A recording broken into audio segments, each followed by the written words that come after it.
What's up, everybody? Welcome to another edition of Player to Be Named Later. I'm G-Man. Hope everyone's doing well. Times are crazy right now. I hope everyone's hanging in there. Just wanted to talk about the Leafs today. They have one game left in the regular season. I thought this would be a great time to kind of look forward to the playoffs. The Battle of Ontario is up next. The Leafs did an absolutely great job to finish off the season and really cemented my belief in this being one of the better Leaf teams in this era under Brendan Shanahan. I know for Leaf fans, that's a common theme every season. We're excited about the playoffs. They're going to do it. They're going to win the cup, plan the parade. I don't want to say this year just seems different or looks different, but I think we can all agree that the way they're playing this year does look different. And we can really look back to this last stretch of games where in the past, you know, the game against Montreal where they won 1-0, they dug deep, they looked kind of bored. They looked at times like they were playing with Montreal or toying with Montreal, and they outshot Montreal considerably, but there were a lot of times in that game where Montreal looked like they really could have taken it to the Leafs and it could have ended up the other way.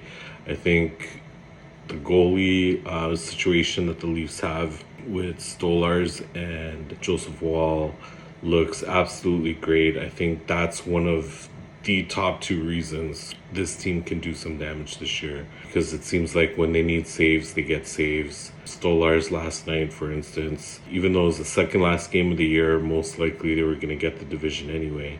Tampa wasn't giving in their games. The Leafs needed to close it out.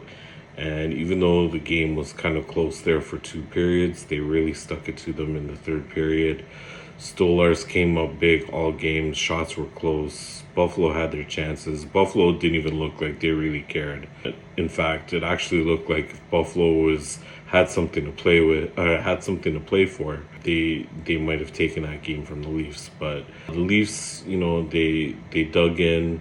Craig Berube, I think, has done a really good job with certain aspects of the Leafs game that they need to tighten up on defensively, and also just not unraveling during a game. There were times during the last coach, when Sheldon Keefe was coaching, that there would be games like yesterday or the one against Montreal where the Leafs, you know, if they didn't have it, they just kind of mailed it in, would end up losing the game. And those are the games they need going into the playoffs. And this year, you know, it might look a little different. You know, they can't take Ottawa lightly. Ottawa took it to them this season. Ottawa has a young team that, you know, in a lot of ways, I'm not saying that they're the Florida Panthers, but similarly, they play a tough game. They limit your space, but obviously they are a little bit inexperienced. I think they had a great second half of the season.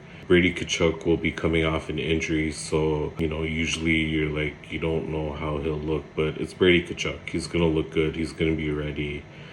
And they have Linus Ullmark back there in net, and anything can happen with a goalie like that. The Leafs have to keep playing their game. I want to send out a huge congratulations to both Mitch Marner and Austin Matthews. Mitch Marner for reaching the 100-point mark for the first time in his career. Well deserved.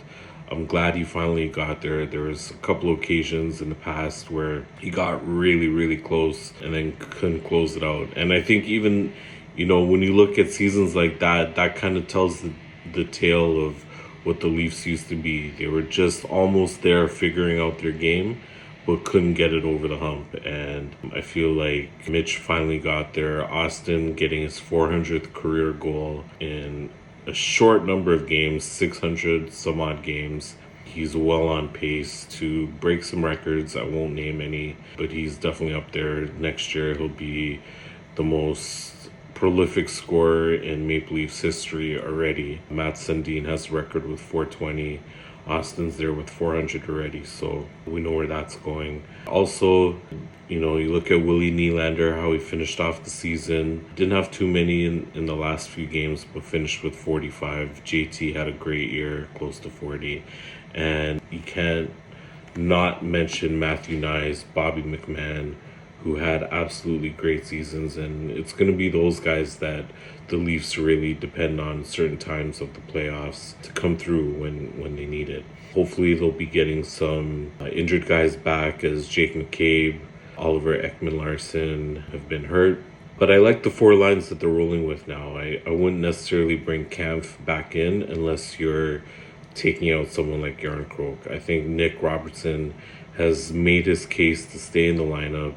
I know times defensively there's a couple of lapses there that he has to look out for. But the thing I like about Nick Robertson is he's very self-aware when he makes those mistakes, and he busts his ass to make up for it. He skates hard. Really like that third line, how they're kind of developing together.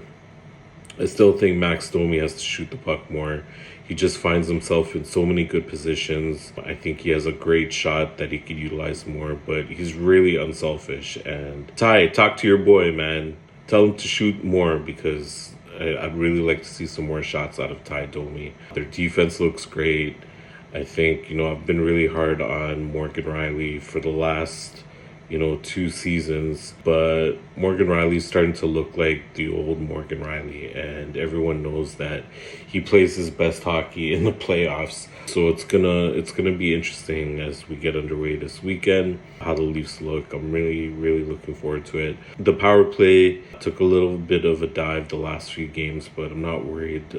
Top 10 or top 5 or top 6 power play this season. They really turned it around. Pretty much the last 3 months of the season, they were really hitting it. So good for them. I think what they really have to limit are bad timing of taking penalties. In fact, try and limit the penalties as much as you can. I think guys like Domi, Scott Laughton, they really have to watch how they kind of attack the puck and minimize space on guys, because their penalty kill obviously is not that great. I think they finished 19th in the league. So yeah, I think the Leafs really looked good down the stretch. I'm excited for the playoffs. There was a time where there was a lot of questions that had to be answered about this team, but this is exactly what the Leafs, I think they needed going into the playoffs. Like I said, in past seasons, they've kind of been not only playing for certain milestones, but trying to get that groove, trying to get that edge, that momentum, and it never really panned out. Last year, Austin was stuck on 69 goals, trying to get 70. They couldn't get it. They couldn't really get into a groove, and it showed. Even though they took Boston to 7, I think both their offense and their defense is more well prepared. And like I said, they have that great goalie tandem. So tomorrow they finish off their season against Detroit in a meaningless game. They've wrapped up the Atlantic Division, the Leafs have. They'll be taking on Ottawa. Tampa Bay will be playing Florida. It looks like Washington will be playing Montreal, but I think that might be coming down to the end of the regular season here. And then you have the Devils and I believe Carolina. That's the East. The West is a whole other beast. But yeah, looking forward to the playoffs starting this week. This is when the hockey really gets good. And I believe, as it is, it's been a pretty exciting year with Alex Ovechkin breaking the goal record. A lot of teams really, really looking good. I think it's wide open. Even though Washington ended up number 1 in the East and Winnipeg won the President's Trophy by finishing number 1 in the West and finishing with the most points. I think this year is wide open. So yeah, Leafs Nation, let's do it. Let's support our team. I'll catch you on the next episode, maybe after game 1 or game 2, see how things are looking. Thanks again for watching. See you on the next episode.